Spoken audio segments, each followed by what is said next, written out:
चांद ने कुछ कहा, रात ने कुछ सुना। Hello, good evening dear students.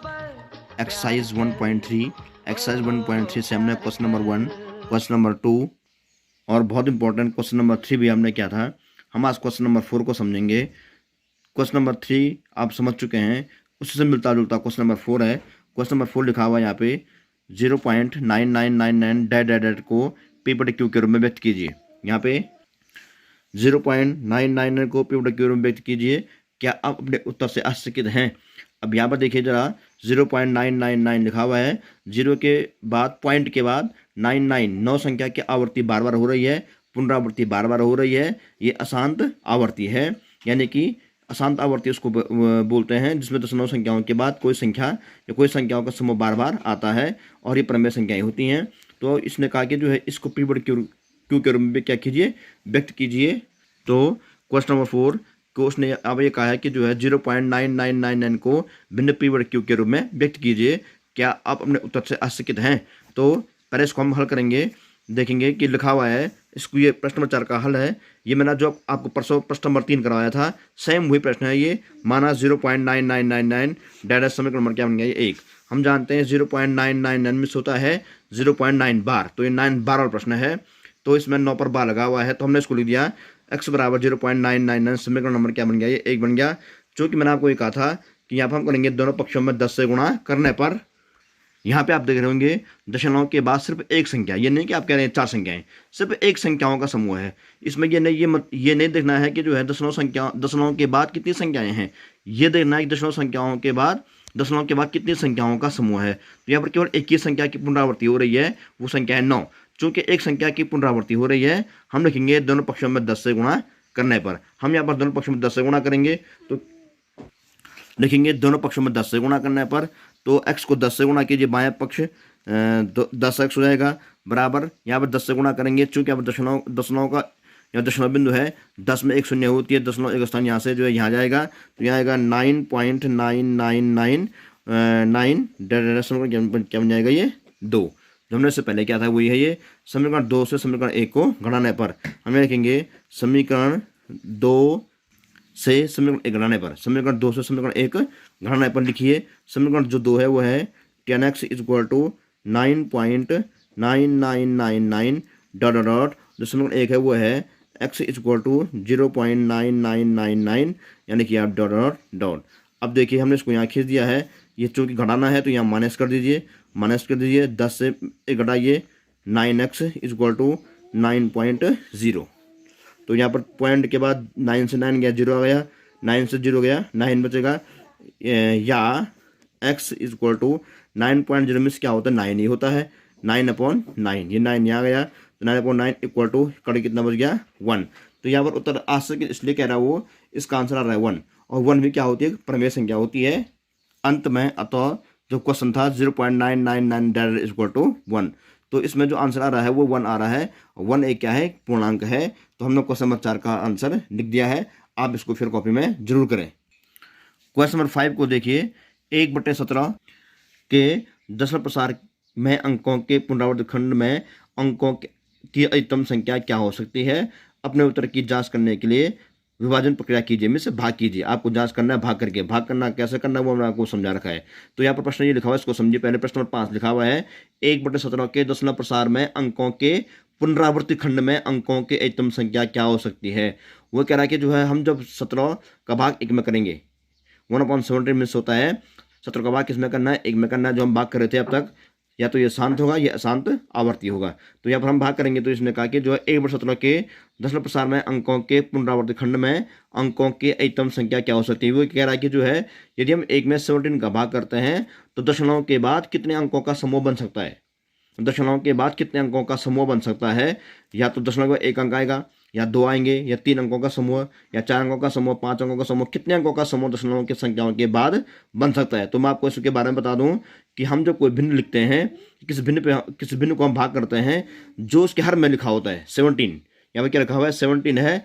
तो यदि हम जो है 1 में 17 को भाग करते हैं तो दशमलव के बाद अधिकतम 16 चूंकि यहाँ 17 है तो 17 में एक कम कीजिए 16, दशमलव के बाद अधिकतम क्या 16 अंकों का समूह आ सकता है, या हम ये कहेंगे दशमलव के बाद अधिकतम 16 अंकों का पुनरावर्त खंड बन सकता है। यहाँ पर लिखा ना पुनरावर्त खंड, तो इसका मतलब ये हुआ कि यदि हम 17 का भाग 1 में करते हैं तो दशमलव के बाद 16 अंकों तक के समूह बन सकता है। मिस दशमलव के बाद अब ये नहीं कि 16 बनेंगे, आवश्यक नहीं है, लेकिन मैक्सिमम अधिकतम यहाँ लिखा हुआ अधिकतम में सबसे अधिकतम, मतलब चूंकि हर में 17 है तो अगर हम 17 से 1 का भाग करेंगे, 17 भाग 1 में करेंगे तो दशमलव के बाद 16 अंकों तक के समूह बन सकते हैं। चाहे तो एक भी बन सकता है, दशमलव के बाद 2 अंकों के भी, 3 अंकों के भी, 4 अंकों के भी, 5 अंकों के भी, लेकिन मैक्सिमम कितने बनेंगे 16 अंकों तक के समूह बन सकते हैं। 16 अंकों से अधिक का समूह नहीं बनेगा क्योंकि इसका में कितना है 17 है। मान लीजिए फॉर एग्जाम्पल मैंने एक भिन्न लिखी हुई है 7/11 7/11, तो मैं प्रश्न आपसे पूछ रहा हूँ यदि हम 11 का भाग 7 में करते हैं तो बताइए दशमलव के बाद कितने अंकों का समूह बन सकता है।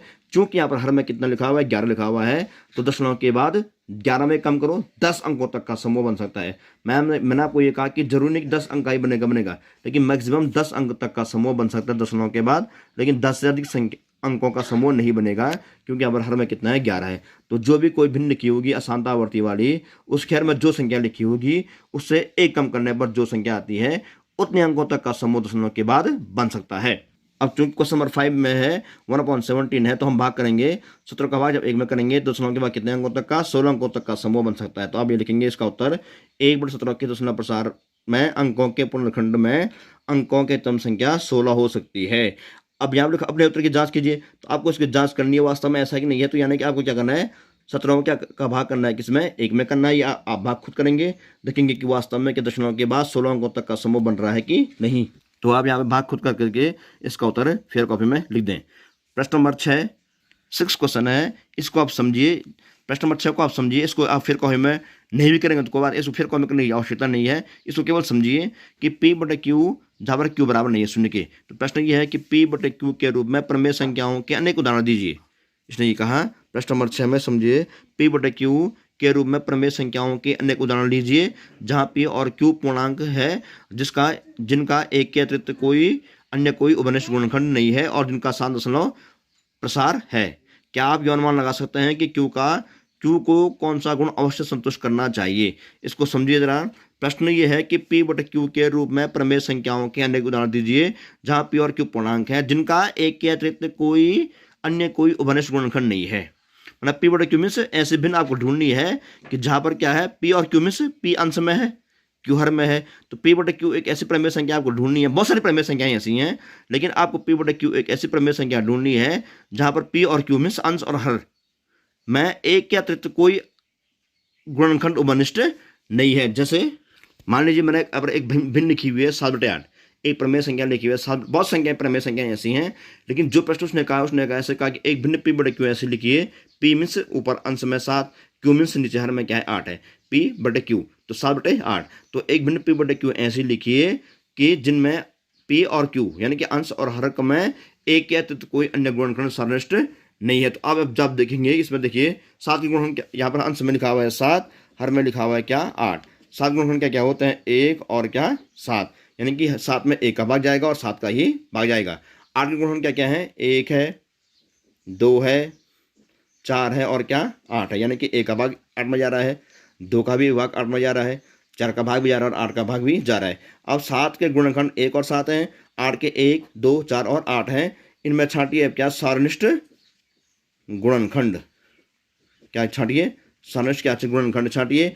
तो सारनिष्ठ बोलते हैं किसको कॉमन को, मिस वो गुणनखंड छांटिए इन दोनों में जो यहाँ भी हो और क्या यहाँ भी हो, मिस जो गुणनखंड 7 का भी हो और 8 का भी हो। तो ऐसे कौन सा है सिर्फ एक है, देखिए सिर्फ एक है, एक यहाँ भी है, एक यहाँ भी, तो हमने निशान लिख दिया एक। अब अन्य कोई गुणनखंड सारनिष्ठ नहीं है, तो उसने यही कहा था कि जो है एक ऐसे भिन्न बताइए जिसमें P और Q में एक के अलावा कोई गुणनखंड सारनिष्ठ नहीं हो।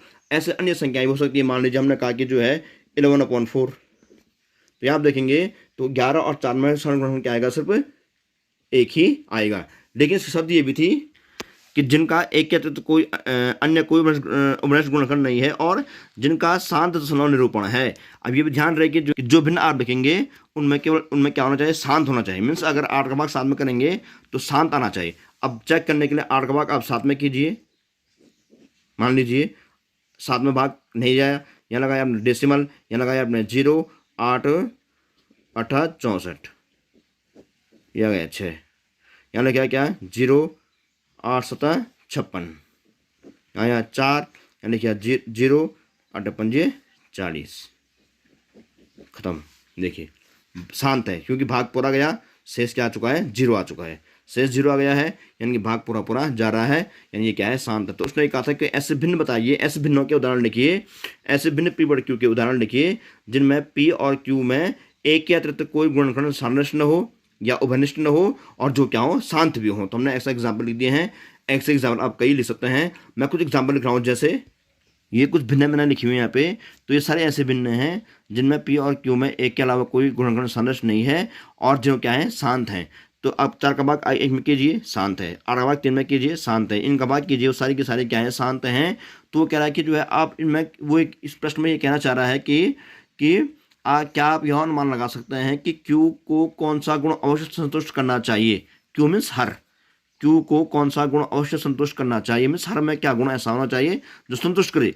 अब आप देखेंगे इसमें कि जो है हर में क्या है, यहाँ पे 4 है, यहाँ क्या है 8 है, 4 है, 4 गुण क्या क्या होते हैं 2 गुणा गई 2, यहाँ पर क्या है 8 है, 8 के क्या होते हैं बोलो जरा 2 गुणा गई 2 गुणा गई 2, 16 क्या होते हैं 16 के होते हैं क्या 2 मल्टीप्लाई 2 मल्टीप्लाई 2 मल्टीप्लाई 2, 5 क्या होता है 5 के 5 ही होता है, 10 का क्या होता है 2 5 10 होता है, 20 क्या होते हैं 2 गुणा 5 होते हैं, 40 क्या होते हैं 2 गुणा 2 गुणा 2 गुणा 2 5 होते हैं। जो मैंने भिन्न में यहाँ लिखी हुए इन सब के हर के मैंने आवाज गुणन कर रखे हैं, आप ये पार देख रहे होंगे। और ये सारे के सारे कैसी हैं शांत हैं, ये सभी शांत है। अगर आप चेक करेंगे इनका भाग देंगे इसमें, मैंने हर का भाग अंश में देंगे तो आप पाएंगे कि दशमलव के बाद भाग खत्म हो रहा है और शेष 0 भी आ रहा है।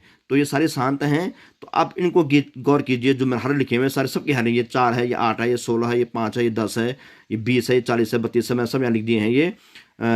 अब आप इनको जरा गौर करना, इनके जो मैंने आवाज गुणन कर रखे हैं इनमें क्या क्या आ रहा है, देखिए गौर कीजिए कि सभी हरों के आवाज गुणनखंडों में सिर्फ क्या आ रहा है, या 2 आ रहा है या 5 आ रहा है। देखिए या तो 2 आ रहा है या तो 5 आ रहा है। इसका मतलब ये हुआ कि जो भी शांत होते हैं, जो भी प्रमेय संख्याएं शांत होती हैं, उनके हरों के आवाज गुणनखंड में सिर्फ 2 या 5 या दोनों ही आते हैं, 2 या 5 के अलावा और कोई संख्या भी नहीं आती है। तो आप क्वेश्चन नंबर 6 को समझ गए होंगे, भले आप इसको समझ जाओ, इसको भले आप फिर कॉपी में न करें, कोई बात नहीं। क्वेश्चन नंबर 7, ऐसी 3 संख्याएं लिखिए जिनके दशमलव प्रसार अनावसानी अनावर्ती हों। ऐसी 3 संख्याएं लिखिए जिनके दशमलव प्रसार अनावसानी बोलते हैं अशांत को, अशांत अनावसानी उसी को कहते हैं, अशांत अनावर्ती कहो चाहे अनावसानी अनावर्ती कहो एक ही बात है। ऐसी 3 संख्याएं लिखिए जिनके दशमलव प्रसार अनावसानी अनावर्ती हों।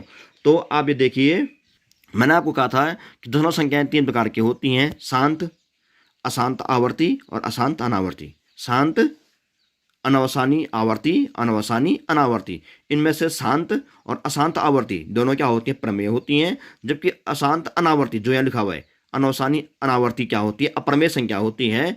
तो अप्रमेय संख्याओं को हम भिन्न पीवड़कियों के रूप में नहीं लिख सकते हैं। मैंने आपको ये भी कहा था यदि इनको दशमलव के रूप में लिखना हो तो अशांत आवर्ती में हम क्या करेंगे, दशमलव के बाद कुछ संख्याओं का समूह बार बार बनाते हैं। अशांत आवर्ती में कुछ संख्याओं का समूह दशमलव के बाद बार बार बनाते हैं, जबकि अशांत अनावर्ती में दशमलव के बाद किसी भी संख्या का समूह नहीं बनाते हैं। मान लीजिए ये कोई संख्या लिखी हुई है, मैंने आपको ऐसे कई संख्याएं के एग्जाम्पल दे रखे हैं। यहाँ देखिए 0.13131313, यहाँ पर आपने 13 का समूह, 13 अंकों का समूह 1 3 1 3 1 3 का समूह बना रखा है, तो ये अशांत आवर्ती है क्योंकि यहाँ पर 13 संख्या बार बार आ रही है। अब अगला एग्जाम्पल मान लीजिए 0.1311311113111113 डॉट डॉट डॉट। तो यहाँ पर देखिए कोई भी दशमलव के बाद कोई भी संख्या या कोई भी संख्याओं का समूह बार बार नहीं आ रहा है, तो ये अशांत अनावर्ती है। दशमलव के बाद कोई भी संख्याएं बार बार आएंगी, चाहे वो 2 दशमलव के बाद 2 संख्याएं हो, 3 संख्याएं हो, 4 संख्याएं हो या एक ही संख्या हो। दशमलव के बाद अगर एक ही संख्या या 2 संख्या या 3 संख्या का समूह बार बार आता है तो अशांत आवर्ती होती हैं या अनवसानी आवर्ती होती हैं। यदि दशमलव के बाद कोई भी संख्या या कोई भी संख्याओं का समूह बार बार नहीं आ रहा है, किसी भी अंक की पुनरावृत्ति नहीं हो रही है, तो अशांत अनावर्ती है। तो प्रश्न नंबर जो उसने यहाँ पे कहा है, क्वेश्चन नंबर 7 उसने यही कहा है, ऐसी 3 संख्याएं लिखिए जिनके दशमलव प्रसार अनवसानी अनावर्तियों में से अप्रमेय वाले, जिसमें कोई समूह नहीं बन रहा है। तो आप कोई भी 3 संख्या लिखिए, कोई भी 3 संख्याएं लिखिए जिनमें दशमलव के बाद कोई भी समूह नहीं बन रहा हो। जैसे क्वेश्चन नंबर 7 में मैं कुछ एग्जाम्पल लिख रहा हूँ, आप इससे भी अलग एग्जाम्पल कई प्रकार के लिख सकते हैं। मान लीजिए मैंने आपको 3 संख्या लिखनी है, यहाँ पर लिखेंगे कि अनासानी अनावर्ती संख्याओं के उदाहरण। तो आप देखिए यहाँ पर देखिए उदाहरण लिखिए, पहला उदाहरण लिखिए, मान लीजिए 0. आप लिखिए कुछ भी 73 लिख दिया। आप इसको समूह नंबर बनाओ 733 और फिर 7333 फिर 73333 और उसको क्या कीजिए डॉट डॉट कीजिए, बस बन गया एक समूह। हमने कोई दशमलव के बाद कोई भी समूह नहीं बना रखा है तो बन गई एक असांता अनावर्ती। ऐसे कुछ और लिखिए 0.51 551 5551 55551 डॉट डॉट कीजिए, बस बहुत संख्याएं ऐसी हैं। अगर आप 30 संख्या लिखनी है तो लिख दीजिए कुछ भी 1.47747 डॉट डॉट कुछ भी लीजिए। तो दशमलव के बाद कोई भी संख्याओं का समूह मत बनाइए, उसे कहेंगे अनावर्ती। अगर वो आवर्तक के लिए कहेगा तो आप इसको ये कर सकते हैं 1.474747 उसी संख्याओं को बार बार लिख सकते हैं और उसको हम आवर्ती कहेंगे। पर उसने अनावर्ती के लिए कहा है तो हम इस तरह से कोई भी संख्याओं को उदाहरण लिख सकते हैं। तो आप इन तीनों को मत लिखिए फिर कॉपी में, आप अपनी मर्जी से कोई भी 3 उदाहरण बनाइए। तो क्वेश्चन नंबर 7 भी आप फिर कॉपी में होमवर्क में कर लेना।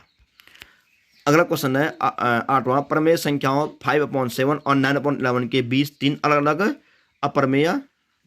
अप्रमेय संख्याएं लिखिए। प्रश्न है कि प्रमेय संख्याओं 5/7 और 9/11 के बीच की 3 अलग अलग अप्रमेय संख्याएं लिखिए। तो यहाँ पर प्रश्न नंबर जो 8 है उसने कहा कि 5/7 और 9/11 के बीच, इन दोनों के बीच 3 अलग अलग क्या करनी है, अप्रमेय संख्या लिखनी है। ध्यान रहे 5/7 और 9/11 दो क्या है, भिन्न है ये, यानी ये प्रमेय संख्या है। चूंकि भिन्न है, दोनों क्या है, प्रमेय संख्याएं हैं। 5/7 और 9/11 दो क्या है, प्रमेय संख्याएं हैं। प्रश्न यह है कि 5/7 और 9/11 के बीच क्या करनी है, 3 क्या लिखनी है, प्रमेय नहीं अप्रमेय संख्याएं लिखनी है। तो इन दो प्रमेय संख्याओं के मध्य आपको क्या लिखनी है, अप्रमेय संख्याएं लिखनी है। ये बहुत आसान है। आप पहले देखिए भिन्न क्या क्या लिखी हुई है, 5/7 और 9/11। ये बुक्स में प्रश्न नंबर 8 में लिखे भिन्न है 5/7 और 9/11। पहले आप इनको बनाइए क्या है, दशमलव, इनको दशमलव बनाइए, 7 का भाग 5 में अलग से रब में कीजिए। तो 5/7 में जो है 7 का भाग 5 में अलग से यहाँ पर मैं कर रहा हूँ, 0 पॉइंट लगाया, यहाँ लगाया पॉइंट, 7 कितना हो गया 49, कितना गड़ा करके 1, यहाँ लगाया क्या 0, यहाँ गया 7 कम 7, कितना गड़ा के 3, यहाँ लगाया 0, 7 चौको 28, कितना गड़ा के 2, यहाँ लगाया 0, और फिर आ गया क्या 7 दूनी 14, कितना गया यहाँ गया 6, यहाँ गया 0, 7 8 कितना हो गया 56, यहाँ गया 4, यहाँ गया 0, 7 चौको 7 5 35, 10 से 5 गड़ा कितना गया 5 आ गया, या फिर आ गया 0, यहाँ लगे 7 7 49, क्या क्या 1। ये इसमें भाग खत्म नहीं होगा। देखिए अब यहाँ पर देखिए जो यहाँ दशमलव के बाद क्या है 0.714285। देखिए यहाँ पर देखिए 714285, फिर 714285, 714285 लगातार आता जाएगा। मैंने आपको कहा था यहाँ पर भिन्न क्या लिखी हुई थी 5/7, हर में क्या ये भिन्न है 5/7, ये भिन्न 5/7, हर में क्या है 7 है। चूंकि इसके हर में 7 है तो दशमलव के बाद अधिकतम 6 अंकों तक के समूह बन सकते हैं। मैंने भी आपको उससे पहले एग्जाम्पल कहा है, प्रश्न नंबर जो है 5 में मैंने आपको कहा था कि दशमलव में यहाँ पर चूंकि हर में 5 है तो दशमलव के बाद 6 अंकों तक के समूह बन सकते हैं। और आप देख रहे होंगे दशमलव के बाद 1 2 3 4 5 6 अंकों के समूह बन रहे हैं। तो 7 दशमलव के बाद 0.714285, 714285, 714285 बार बार आता जाएगा। तो हमने पहले इसको क्या बना दिया, इस भिन्न को दशमलव में बना दिया है। तो हमने इसको यहाँ उतारना है 0.714285। तो हमने यहाँ पर जो सॉरी ये नहीं, तो क्वेश्चन नंबर 8 में हमने 5/7 का हमने जो भाग किया रहा कॉपी में उसका मान आया 0.714285। अब वैसे 9/11 है, यहाँ भी आप अलग से रफ में जो है 11 का भाग 9 में कीजिए। तो मैं अलग से 11 का भाग 9 में कर रहा हूँ, आप भी करेंगे। तो मैंने भाग कर दिया अलग से, यहाँ मान आ रहा है क्या 0.81818181। तो मैंने 11 का भाग 9 में अलग से क्या, तो यहाँ लिख दिया मैंने 0.818181। तो उस प्रश्न में कहा था 8वें प्रश्न में कि यहाँ देखिए प्रमेय संख्याओं 5/7 और 9/11 के बीच 3 अलग अलग अप्रमेय संख्याएं लिखी। तो जो दो प्रमेय संख्याएं पहले मैंने उनको क्या कर दिया दशमलव बना दिया।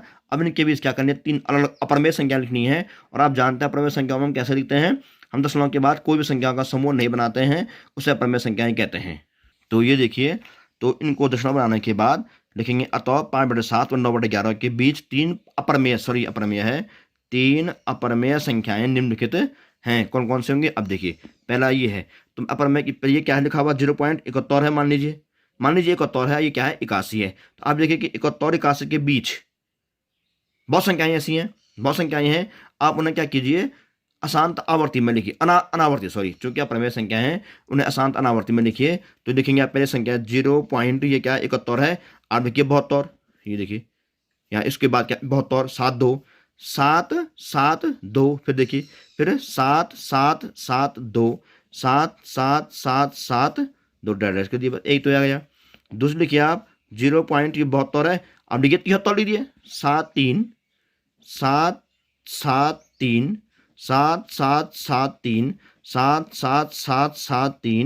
डॉट कीजिए और लिखिए कुछ भी लिखिए 0.73, 74 लिखिए, 75 लिखिए, 76 लिखिए, 81 तक, 81 है यहाँ तक लिखिए, समझिए 71 74 कोई भी लिखिए। आप सर 79 लिखिए, 799 लिखिए, 7999 डॉट कीजिए। तो बहुत संख्याएं आप जो है यहाँ पर देखिए 71 और 81 के बीच लिख सकते हैं, लेकिन चूंकि उसने क्या कही थी अप्रमेय संख्याएं कही थी, तो हम कोई भी संख्याओं का समूह नहीं बनाएंगे। तो हमने इसका आंसर भी कर दिया है। तो आप इसको हल करना है, यहाँ पर आप चाहे तो उत्तर अपनी मर्जी से कुछ भी और भी लिख सकते हैं। तो क्वेश्चन नंबर 8 भी हुआ। लास्ट क्वेश्चन नंबर 9 लिखा हुआ है, बताया कि निम्न संख्याओं में कौन कौन संख्याएं प्रमेय हैं, कौन कौन संख्याएं अप्रमेय हैं। तो बताना ये आपको इनमें कौन कौन संख्याएं प्रमेय हैं, कौन संख्याएं अप्रमेय हैं। तो आप ये समझते हैं, कई बार कह चुका हूं कि शांत और अशांत आवर्ती को हम भिन्न पीरियड क्यू के में लिखते हैं और वो क्या होती है प्रमेय होती हैं।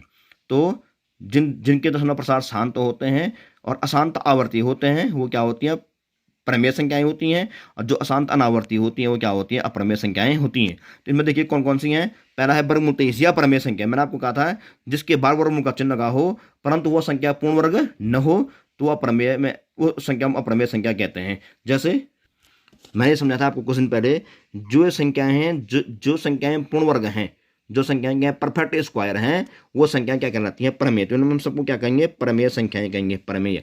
जो इन्हें हम क्या कहेंगे अपरिमेय, अपरिमेय, ये क्या कहेंगे परिमेय।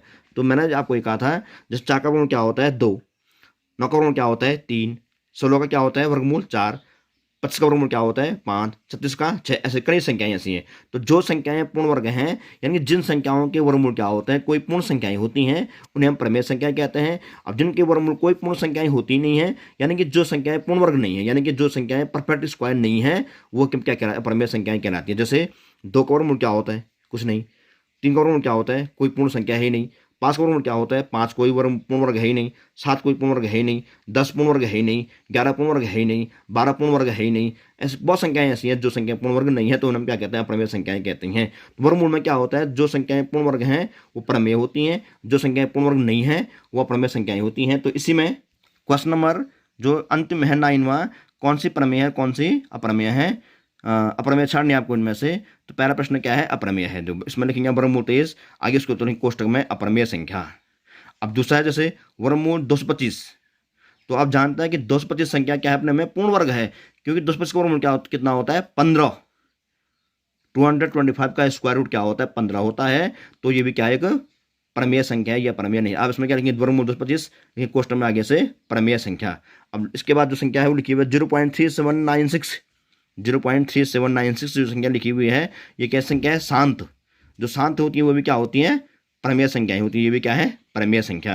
यहाँ देखिए 7.478 देखिए कोई संख्याओं का समूह बार बार आ रहा है 478 तो कोई संख्याओं का समूह आता है बार बार, उसे हम अशांत आवर्ती कहते हैं, वो भी क्या होती है प्रमेय संख्याएं ही होती हैं। तो ये भी क्या है प्रमेय संख्या। और लास्ट देखिए 5वां 1.10 100 1000 1000 ऐसे संख्याएं बार बार कोई संख्याओं का समूह दशमलव के बाद बार बार नहीं आ रहा है, तो ये क्या है अप्रमेय संख्या है। तो आप इनमें देखिए इन संख्याओं को लिखिए, इनके आगे से कोष्टक के अंदर लिखिए कौन प्रमेय संख्या है कौन अप्रमेय संख्या है।